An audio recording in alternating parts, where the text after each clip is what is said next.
Right, then we're going to end with this. Bret Hart versus Gunther. I was going to mention Bret Hart, what he said about Hulk Hogan, and he described Hulk Hogan as always a barrier in front of me in my career. Which is fine, he was. 2 different times. Well, not anymore. According to Bret. Well, he wasn't for years anyway, but... Yeah, that's true. I'm just trying to make a dark joke. Yeah, WCW and WWF in 2 different times. But I actually found the more interesting quote was from, I don't know, like a day or 2 before SummerSlam, I think. I don't have the quote here, but I think it's The Ringer, one of the Ringer podcasts, I think. Anyway, do you want to read the quote out? And I'd like to get your opinion on this as well. Is this the Bret Hart versus Gunther quote? It is. Okay. Here's Bret Hart. Quote, I don't want to sound like I'm tooting my own horn all the time, but the best wrestling has to pretend to be real. That's what I did. I totally agree with that. I tried to make it as real as I could, and contrary to that Gunther guy, oh, wow, I thought he was going to say something. Oh, where are we going with this? Who seemed like a nice guy when I met him, but I hate wrestlers that hurt each other on purpose. I hate it when you're out there getting beat up and hurt by a guy for real, and everybody thinks it's like chops. Whoever want to fight with a chop, Bret Hart asked. You know, what a waste of time. I don't know. Ric Flair's famous for bringing the chops to where they are now, but I remember my dad used to tell wrestlers in Stampede Wrestling, he said, nobody ever beat anybody with a chop. And it's true. They hurt. They look like you know what? They make a big slap sound, but they hurt. When you get chopped by someone like Ric Flair in a 30-minute match and he chops you 15 times in the match, your whole chest the next day is just bruises and it hurts to even put a shirt on. And I'm always going, when I used to wrestle Ric Flair and I used to wake up and go, why am I hurting so much? And then it's like, doesn't Ric Flair know it's a show? Everyone laughs. It's not supposed to be real. I'm not supposed to really wake up with a really sore chest the next day, Bret Hart said. So, I have no respect for guys that hurt each other all the time. It's just to me lazy crap wrestling when guys like that Gunther keep, and I've been told this to his face. I told him this to his face. It's BS. Like, when you're hurting somebody for real, you're unprofessional. And I wrestled guys and never hurt anybody. But when I used to come back to the dressing room, my kicks, my stomps, when I jumped off and hit, you know, all the stuff I did. The beauty of what I did is that it looks like it really hurts a lot, but I never hurt anybody ever. I could have done the same stuff. I could have done the same stuff to my mother, Bret Hart said. By the way, not to counter that, because he's absolutely right. But there's a lot of guys that complain when he put that sharpshooter on, they thought that he was going to break their backs. So there you go. Wow. I thought he was going to put Gunther over and say, hey, Gunther and I could have had a classic. This, you did that on purpose. It made me read it because I was like, wait a minute, this guy, whoa, wait a minute, he's burying him. Vince Russo swerve. So what do you think about that? I mean, more specifically, you can talk about what do you think about chops? What do you think about hitting people in safe spaces, places? And is Bret right? Or do you have to take a bit of a beating?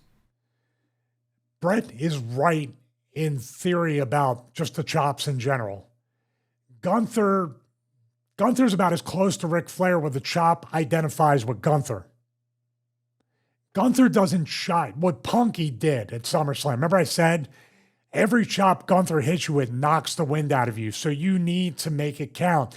And he chopped Punk at Punk's request, no doubt.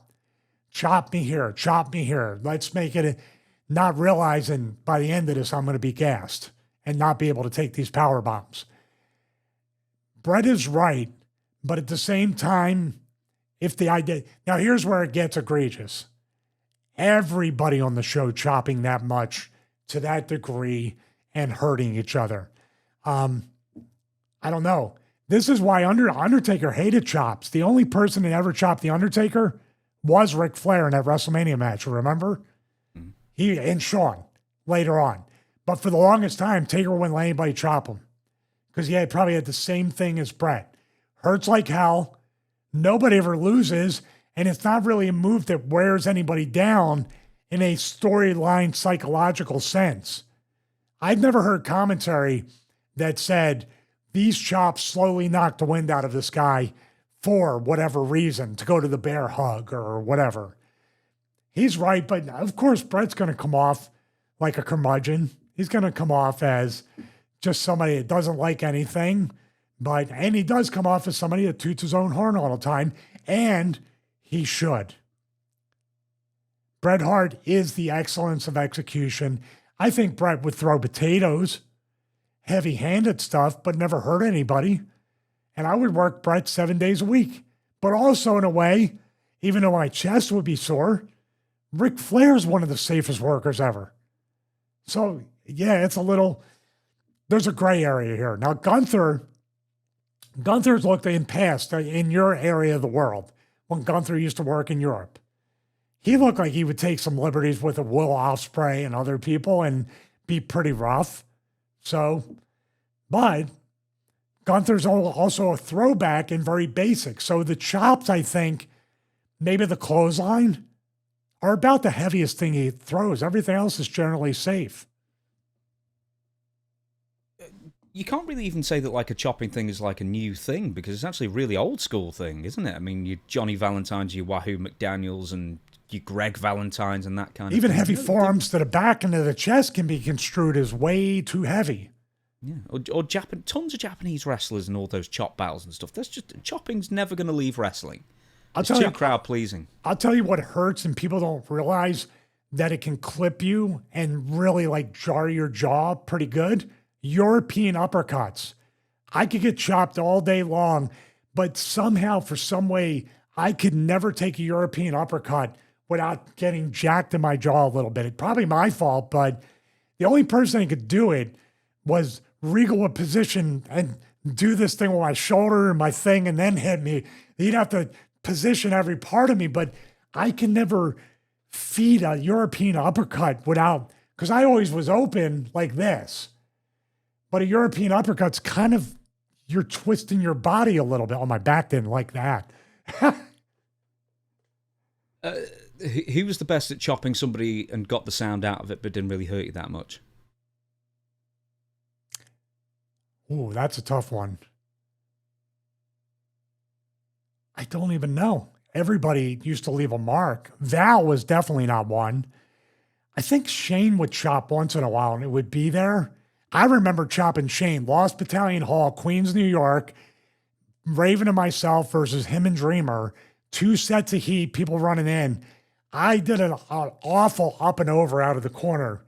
But when I need him and I chopped him, it was like the best chop I ever threw. To the point where I was like, oh, wow. I looked around, I sold for Shane chopped me. He was like, whip me already. Okay, gotcha. So, to summarize, I guess, it's like, yeah, chops can be annoying, but when it's really integral to your character, you better just put up with it. So your Flairs and your Gunthers and a couple of other people. Yeah, you know what I would say too? I would take chops over Sheamus leaning me over that rope with the 10 to 20 things of those. So I think Bret would have a problem with a lot of the people that work today. No, I'm not saying he's wrong. I'm just saying that's the style now. It's just crazy.